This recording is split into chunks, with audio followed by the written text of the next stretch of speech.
마태복음 16장 21절부터 27절 말씀까지 보겠습니다. 그러면서 주님께서 우리에게 주신 말씀으로 같이 읽도록 하겠습니다. 다 같이 하나님 말씀 읽겠습니다. 시작.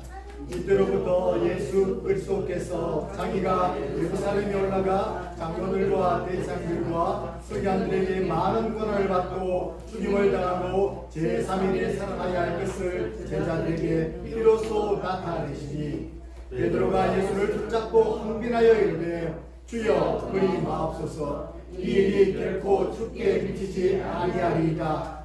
예수께서 돌이키시며 베드로에게 이르시되 사단아 내 뒤로 물러가라. 너는 나를 넘어지게 하는 자로다. 내가 하나님의 일을 생각하지 아니하고 도리어 사람의 일을 생각하는도다 하시고 이에 예수께서 제자들에게 이르시되 누구든지 나를 따라오려거든 자기를 부인하고 자기 십자가를 지고 나를 따를 것이니라. 누구든지 제 목숨을 구원하고자 하면 잃을 것이요 누구든지 나를 위하여 제 목숨을 잃으면 찾으리라. 사람이 만일 온 천하를 두고도 제 목숨을 잃으면 무엇이 유익하리요? 사람이 무엇을 주고 제 목숨과 바꾸겠느냐? 인자가 아버지의 영광으로 그 천사들과 함께 오리니 그때 각 사람이 행한 대로 갚으리라. 아멘. 오늘 이 생명의 말씀을 통해서 우리에게 주시는 하나님의 말씀, 오늘 설교 제목은 신앙 고백 그 이유라는 설교의 제목으로 하나님 은혜를 받기를 원합니다. 우리 모든 이 자리에 앉으신 분들은 예수를 믿고 예수님을 나의 구주로 고백한 자들인 줄로 믿습니다. 그 고백이 얼마나 귀하고 그 고백을 우리 스스로가 할 수 없는데 성령 하나님께서 우리에게 주신 고백이죠. 그 고백한 이후에 또 우리에게 주시는 그 은혜들이 있다는 것입니다. 그 은혜를 받기 전에 오늘 말씀에 대한 고백을 우리 함께 나누곤 합니다. 다 함께 말씀에 대한 고백을 하겠습니다. 시작. 오늘도 은혜 받기 좋은 날입니다. 주님 말씀만 하옵소서. 저희들이 듣겠나이다. 신령한 눈과 귀를 열어주셔서 깨닫고 순종할 은혜를 주옵소서. 아멘. 아무리 이 자리에 앉아있을지라도 성령 하나님께서 우리에게 깨닫지 못하게 하시면, 우리 눈을 열어주지 않으면 우리가 볼 수 없고 깨달을 수 없다는 것을 우리가 인정해야 될 줄로 믿습니다. 그렇게 할 때 하나님께서 더 큰 은혜를 줄 줄로 믿습니다. 오늘 우리가 주시는 말씀은 예수님과 제자들과의 대화 속에서 예수님의 칭찬과 예수님의 화나는 책망에 묻는 베드로의 모습을 볼 수 있습니다. 금방 칭찬받았던 베드로가 또 금방 또 책망을 받고 있죠. 오늘 이 말씀을 통해서 예수님은 우리에게 바른 신앙의 핵심이 무엇인지를 보여주고, 오늘 사는 우리들이 어떤 신앙의 고백을 한다 할지라도 그 고백 이후의 삶이 어때야 되는 것을 우리에게 알려주시고 있습니다. 이것은 하나님 말씀입니다. 들을 귀가 있는 자는 듣고 은혜를 받고 깨닫는 은혜가 있기를 주의 이름으로 축원합니다. 이 시간 우리 각자가 여러분 이 질문 앞에 대들어 보십시오. 예수님은 이제 공생의 마지막 해에 3년째에 제 아들을 2년이나 함께 훈련시키고 함께 동행하시며 동거하시고 많은 것을 보여주셨습니다. 그리고 물으셨습니다. 사람들이 나를 누구라 하느냐? 엘리야랍니다. 세례 요한이랍니다. 선지자 중 한 사람이라고 합니다. 많은 사람들이 대답했습니다. 예수님은 그 대답을 듣고자 한 것이 아니라 예수님께서는 제자들의 답을 듣고자 하셨습니다. 그래서 이렇게 말씀하셨습니다. 너희는 나를 누구라 하느냐? Who do you say I am이 아니라 네가 어떻게 생각하느냐? 네가 하나님 생각하는 그 예수님을 말해봐라고 말씀해 주셨습니다. 너는 나를 어떻게 생각하느냐? 너는 어떻게 나한테 말하느냐는 것입니다. 여러분은 어떻게 주님을 고백하고 있습니까? 나의 구주로, 나의 유일한 구세주로, 또 나의 왕으로, 나의 인도자로 그렇게 모두가 고백하는 성도들인 줄로 믿습니다. 참으로 그 고백이 너무나 귀하죠. 그 고백이 얼마나 귀한지 그 고백하는 자에게 엄청난 축복이 있다니까요. 이 자리에 여러분 나오셨지만 여러분 이 자리가 저 천국 가서 하늘에 우리가 앉을 자리가 있는 줄로 믿습니다. 그러므로 우리 날마다 주일에 오면 천국에 예비 소집하는 것입니다. 함께 모여서 예배드리는 것입니다. 이 고백을 한 자들만이 이 자리에 나와 있는 줄로 믿습니다. 예수님은 이 사도의 고백에 이렇게 말합니다. 주는 그리스도시요. 우리 한번 배웁시다. 시작. 주는 그리스도시요 살아계신 하나님의 아들이시니라. 이 고백을 할 때 You are the Messiah, the Son of the Living God, 하나님의 살아계신 하나님의 아들입니다 말했을 때 예수님께서 너무너무 기뻐하셨습니다. 그래서 말씀하셨습니다. 바요나 시모나, 요한의 아들 시모나, 네가 이것을 알게 한 것은 하나님이시다. 예수님께서 가장 듣고 싶은 정답을 말하는 거예요. 학교에서 선생님들이 한 번씩 질문하죠. 이거 아는 사람 하면서 질문을 던지는데 선생님이 가장 좋아하는 사람 누구겠습니까? 어려운 질문인데 그 질문에 대답하는 아이가 있을 때 오! 언제 알았노? 하면서 칭찬하는 것이죠. 오늘 마치 그 장면을 생각해 보면 될 것입니다. 베드로가 칭찬을 받습니다. 12제자 중에 한 사람인 베드로가 이 대답을 했을 때 예수님은 그 대답을 기다렸다는 뜻이 그래 바로 그거야. 베드로야 참으로도 복이 있구나 하면서 말씀하셨습니다. 그리고 말씀하십니다. 그것을 알게 한 것은 네 스스로 한 것이 아니라 성령 하나님께서 은혜로 주셨다는 것입니다. 우리도 동일하게 예수님을 나의 구주로 고백하지 않습니까? 그거 아무나 고백할 수 있는 게 아니더라고요. 전도를 해보시면 여러분 아시겠지만 정말 믿을 것 같은 그 사람도요 진짜 예수를 구주로 고백하는 그 순간은 안 믿어요. 그러나 진짜 안 믿을 것 같은 사람도요 예수님을 복음을 전했을 때 금방 쉽게 받아들이는 것을 보면서 이 구원은 누구나 받는 것이 아니구나. 따라합시다. 구원은 누구나 받는 것이 아니구나. 하나님의 택한 백성만 받는 것이구나. 이것이 얼마나 고맙습니까? 오늘 저와 잃어버린 자리에 왜 나와 있습니까?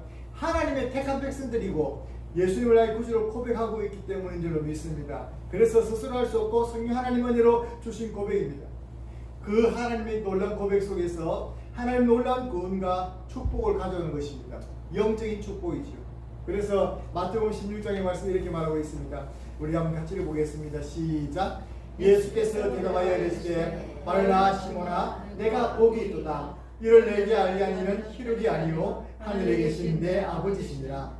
또 내가 내게 이르노니 너는 베드로라. 내가 이 반석 위에 내 교회를 세우리니 엄부의 권세가 이기지 못하리라. 내가 천국 열쇠를 내게 주리니 내가 땅에서 무엇인지 매면 하늘에서도 매일 것이요 내가 땅에서 무엇인지 풀면 하늘에서도 풀리리라 하시고.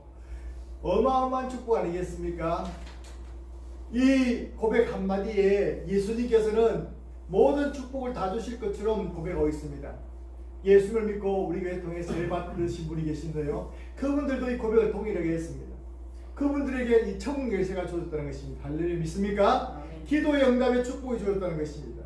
그리고 교회를 세움받을 반석이라고 말씀했습니다. 여러분의 신앙 고백 위에 또 주의 몸된 어령 삼일교회가 세워지고 더 큰 하나님의 나라가 세워지는 것입니다. 이 신앙 고백이 얼마나 귀한지 모릅니다.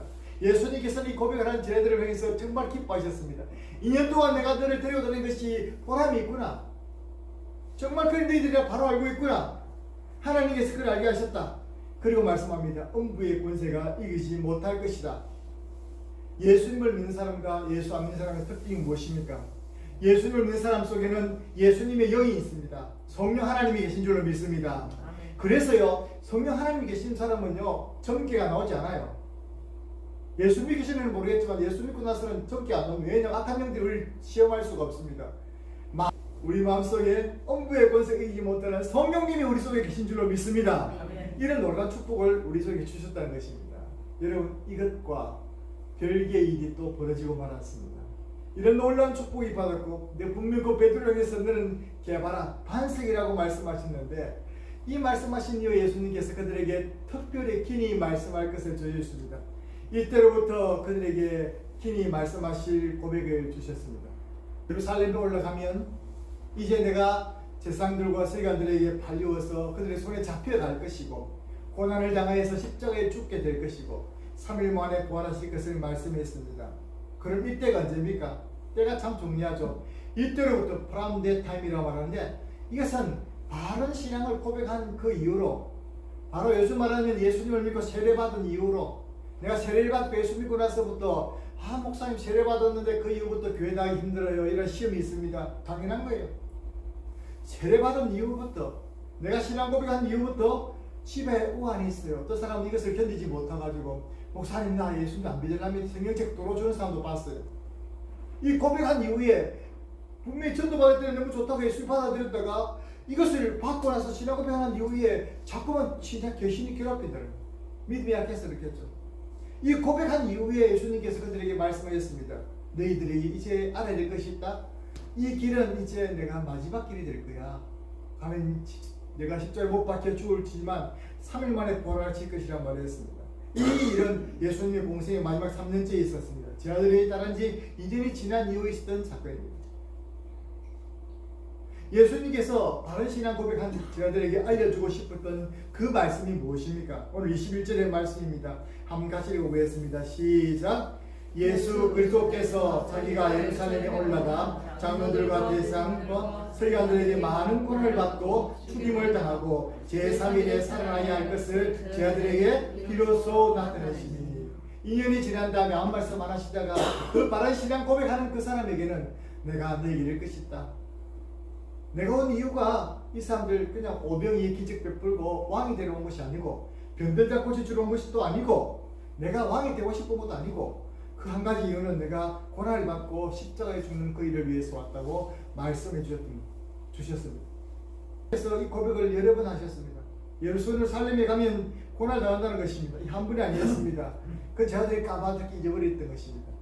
우리가 또 마태복음 17장에 이 말씀을 있었습니다. 한번 읽어볼까요? 시작. 갈릴리에 모일 때에 예수께서 제자들에게 이르시되 인자가 장차 사람들의 손에 넘겨져 죽임을 당하고 제3일에 살아나리라 하시니 제자들이 매우 근심하더라. 20장에도요. 시작. 예수께서 예루살렘으로 올라가려 하실 때에 12제자가 따로 데리시고 길에서 이르시되 보라 우리가 예루살렘으로 올라가느니 인자가 대장들과 서기관들에게 넘겨지매 그들의 주이기로 결의하고 이방인이 넘겨주어 그를 조롱하며 채찍질하여 십자가에 못 박게 하실 것이나 제3일에 살아나리라. 예수님께서는 십자가에 못 박히시기 전날 밤까지 계속해서 이 사실에 대해서 제자들에게 말씀했고 그 첫 번째 일이 그들이 신앙 고백한 이유에 있었다는 것입니다. 이게 중요합니다. 예수님의 신앙 고백 이후에 이 일을 말씀하셨던 것은 이제 그들이 신앙 고백한 사람들에게는 이제 예수님께서 복음의 그 구원의 사역에 대해서 이해를 하고 그 구원 사역을 위해서 함께 동참해 주실 것을 바랬던 것입니다. 그런데 의의 반응이 나오는 것입니다. 베드로가 예수를 붙들고 항변하여서 이렇게 말하고 있습니다. 베드로가 항변해서 주여 그런 일이 있을 수는 없겠습니다 하면서 그런 일이 있을 수가 없다면서 예수님을 항변해서 꾸짖게 되어집니다. 우리는 이 장면에서 예수님께서는 사단아 물러가라 라고 말씀하셨던 놀라운 꾸짖음을 받게 돼요. 조금 전까지 칭찬을 듣던 그렇게 제일 칭찬했던 베드로가 단번에 꾸짖음을 듣고 이제 그렇게 주님 앞에 모함을 당하게 된 것입니다. 말 한마디 잘못한 건 아닌데 우리가 좀 이해를 하지 않습니까? 예수님께서 십자가에 못 박혀 죽겠다라는 그 말씀을 예수님 그러면 안 됩니다. 내가 막아줄게요. 내가 그것을 절대 못하도록 당신을 보호하겠습니다. 어쩌면 그런 마음이었을지 모르겠습니다. 그런데 이 말씀을 할 때 예수님께서는 그의 말을 사단아 내 뒤로 물러가라 말씀했거든요. 사단이 얼마나 우리를 틈타고 있는지 모릅니다. 우리를 이 자리에서도 우리 말씀 듣지 못하도록 지금도 딴 생각을 집어넣는지 모르겠어요. 사단은 은혜의 축복의 순간에도 우리가 은혜 받는 순간에도 넘어뜨리려고 역사하고 사람을 넘어지게 할 수 있는 그런 영적인 존재인 것입니다.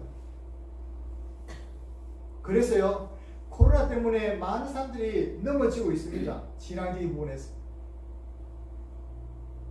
그렇기 때문에 예수님께서는 이런 말씀하셨습니다. 마태복음 26장 46절 말씀에 이렇게 읽어보겠습니다. 시작. 시험에 들지 않게 일어나 기도하라 하십니다.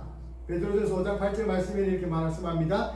근신하라 깨어라 너희 계정마이가 무는 사자같이 두루다니며 삼킬 자를 찾나니.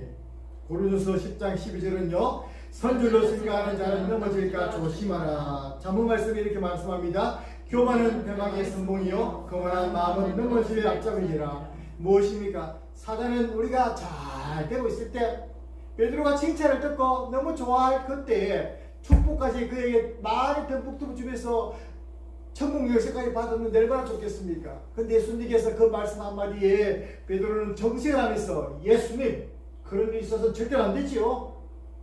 내가 예수님을 지금 2년 동안 따라다니는 게 누구 때문인지 아십니까? 하면서 예수를 꾸짖을 때 예수님은 더 큰 소리로 사단아 내 뒤로 물러가라고 말씀했던 것입니다. 여러분 이 사실은 우리가 인생을 살면서 많이 경험해 보셨지 않습니까? 한 번쯤은 경험해 보죠. 은혜를 많이 받고 참 좋아할 그때 넘어지게 되는 것을 보게 됩니다. 연약한 인간이기 때문에 그렇죠. 이것이 베드로의 잘못이었습니다. 그것이 무엇입니까? 또 예수님께서 말씀합니다. 내가 하나님의 일보다도 사람의 일을 생각한다고 했습니다. 하나님의 일보다도 사람의 일을 생각하는 이 일, 이것이 베드로의 큰 잘못이었던 것입니다. 여러분 우리는 어떻습니까? 하나님의 일을 하나님의 일로 생각하고 있습니까? 부분에서 신령한 것을 놓치고 있는 것 같습니다. 예전에 우리 어린 시절 어르신들이 교회와 예배에 대한 태도들이 우리 시대는 많이 사라진 것을 보게 됩니다. 그거 왜냐하면 혹시 잘못도 있겠죠. 그러나 하나님의 일들을 생각하지 않는 거예요. 오늘 여러분들 이 자리에 나온 것 자체도 하나님의 일을 동참하는 줄로 믿습니다. 하나님 예배 드리는 것. 그래서 어느 때보다도 깨끗한 복장으로 우리의 마음을 들여서 나온 것입니다. 우리가 드려지는 헌금도, 우리가 드리는 예배도 모든 것이 하나님께 드려지는 것이라고 생각하기 때문에 그렇습니다. 하나님의 것을 구별할 줄 아는 것, 그것이 하나님께서 특별히 구별받은 거룩한 백성들에게 요구하시는 거룩의 한 장면이라는 것을 여러분 아시기 바랍니다. 하나님께서 경외하는 마음을 가질 수 있기를 바랍니다. 하나님의 일이 무엇입니까? 요한복음 6장 28절 29절 말씀에 이렇게 말씀합니다. 시작. 그들이 묻되 우리가 어떻게 하여야 하나님의 일을 하오리까? 예수께서 대답하여 이르시되 하나님께서 보내신 일을 믿는 것이 하나님의 일이니라 하시니라. 하나님이 다른 것이 아니고 하나님을, 예수님을 믿는 것이다라는 것입니다. 예수를 통해서 이루신 그 구원의 일이 예수님께서 하나님의 일이죠. 내가 하나님의 일을 이루었다고 말씀하셨죠. 그런데 이 하나님의 일을 누가 할 수 있습니까? 고린도서 2장 11절 말씀이 이렇게 말하고 있습니다. 다 같이 읽겠습니다. 사람의 일을 사람의 속에 있는 영 외에 누가 알리요? 이와 같이 하나님의 일도 하나님의 영 외에는 아무도 알지 못합니다. 하나님께서, 그래서 성령께서 베드로가 고백할 수 있는 것도 하나님의 일이었습니다. 구원받은 것도 하나님의 일이었고요. 우리가 예배 나올 수 없어서 하나님께 예배 드리는 것도 하나님의 일입니다. 그런데 그 하나님의 일을 사람의 일로 생각하는 것들인 것이죠. 베드로가 그랬습니다. 사람의 일로 생각해. 그냥 이 일은 안 된다. 내가 용납 못한다는 것입니다. 그게 사람의 일이었습니다. 자기 고집과 자기 욕심을 구하는 것, 그것이 사람의 일이었습니다. 베드로가 이런 말을 했을 때 예수님께 무엇이 잘못되었습니까? 세 번째는 예수님을 바로 아는 것과 잘 일치하지 못하기 때문입니다. 우리 모두 대부분의 성도님들이 이 부분이 그렇습니다. 나의 신앙 고백과 나의 삶이 괴리가 나는 것입니다. 내가 주님을 나의 고백으로, 나의 구주로 고백하고 나의 왕으로 고백하지만 진짜 내 삶의 고백, 내 삶의 주인으로 영접하기가 힘들다는 것입니다. 그래서 예수님, 주일은 내가 주님으로 딱 대접하겠는데요. 내 주님 이 자리에 떠나서는 주님 내 그냥 간섭하지 말고 좀 보험하고 좀 지켜봐 주세요. 더 이상 나의 삶이 좀 간섭하지 마시고, 예수님의 부활절 이전에 40일을 기념하여서 이 기간 동안은 주님의 십자가 지는 그 길을 따라가겠다는 초대교회에서부터 비롯된 교회 전통입니다. 물론 이것이 중세시대를 거치면서 너무 그것을 마치 은혜와 구원의 방편으로 생각하기 때문에 그것은 아니다. 루터가 말하기를 이것을 사순절기를 교회 성경에도 나오지 않고 이것을 그렇게 지키기 위해서 구원을 받을 수 있다는 것은 아니기 때문에 이것은 우리가 교회에 지킬 수 없다. 그렇게 했지만 현대에 들어서 이 절기를 다시 부각시키고 우리가 다시 지켜야 된다는 그런 운동들이 납니다. 왜 그러냐면 이 절기만큼은 우리가 주님의 십자가를 생각하고 주님의 고난을 생각하고 주님의 그 부활에 함께 동참하기 위해서 자신이 적재하는 것이죠. 그래서 금식을 하는 사람도 있고요, 때를 정해서 금식하는 사람도 있고 특별 새벽 기도를 하는 분도 계시고요. 이 기간만큼은 자신이 세속으로부터 자신을 좀 멀리하고 주님의 자기가 낮으심과 죽어주심처럼 나도 자기를 부인하는 훈련을 해나가는 것입니다. 이것이 경건생활에 유익하기 때문에 그런 것이죠. 어쩌면 우리들도 이것이 이번 부활절을 맞이하고 사순절 기간을 통해서 자기를 부인한 이를 위해서 우리가 헌신하고 훈련되어져야 될 줄로 믿습니다. 예수님께서는 베드로의 잘못이 자기를 부인하지 않고 자기를 지키면서 했다는 것입니다. 그래서 이렇게 말합니다. 날마다 자기 십자가를 지고 따라가야 된다고 말했습니다. 날마다 자기 십자가를 따라갑시다. 날마다 내 십자가를 지고 주님을 따라가자. 날마다 십자가를 지는 것입니다. 주님의 길을 가고자 했을 때, 주님의 말씀에 순종할 때에 자기 십자가가 있어요. 말하지 못할 각자의 아픔이 있습니다. 그것이 가족일 수도 있고, 그것이 질병일 수도 있고, 물질일 수도 있습니다. 환경일 수도 있고, 주변 사람일 수도 있습니다. 이 십자가를 지고 주님을 따른다는 것은 나를 미워하고 나에게 그 상대도 안 되는 그 사람이 좋거라 할지라도 나는 어떻게 그를 용서하고 예수님처럼 용서하고 주님의 손에 맡기면서 나는 묵묵히 주의 길을 가는 것을 십자가 지고 따라가는 것인 줄로 믿습니다. 우리 모두 지금까지도 잘 해오셨을 줄로 믿습니다. 앞으로 길 가운데서 주님을 따라가는 저와 여러분이 되시기를 주의 이름으로 축원합니다. 저 주보글에 나와 있는데요, 독일에서 사순절 앞두고 이런 고백들을 내주시죠. 지금 우리 사순절 저희를 앞두고 금식도 좋지만 어떤 사람이 이렇게 말합니다. 미디어 금식, 자꾸만 우리가 텔레비와 또 스마트폰이 갖고 있는 그것에 대해서 내가 잠시 시간을 끊고 주님을 바라보는 시간을 갖겠다라는 금식도 좋습니다. 그것도 하나의 경건의 훈련입니다. 어떤 사람은 지구 환경주의자들은 탄소 금식해가지고 차를 안 탄다. 그러니까 생각이 못하겠지만 우리는 주님의 십자가를 생각하면서 오늘 보면 그 우리 자신이 묵묵히 주님 가셨던 그 길을 따라가므로 우리 모두에게 부활의 놀라운 능력을 체험하는 우리 저와 여러분의 성도들 되시기를 주님 이름으로 축원합니다. 여러분 따라합시다. 주님, 한 분으로 충분합니다.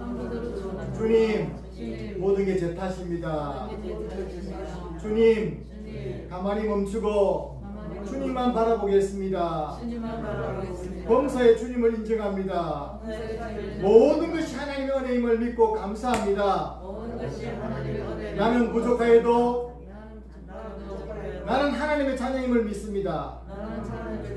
주님의 십자가의 그 능력으로 다시 일어서겠습니다. 아멘.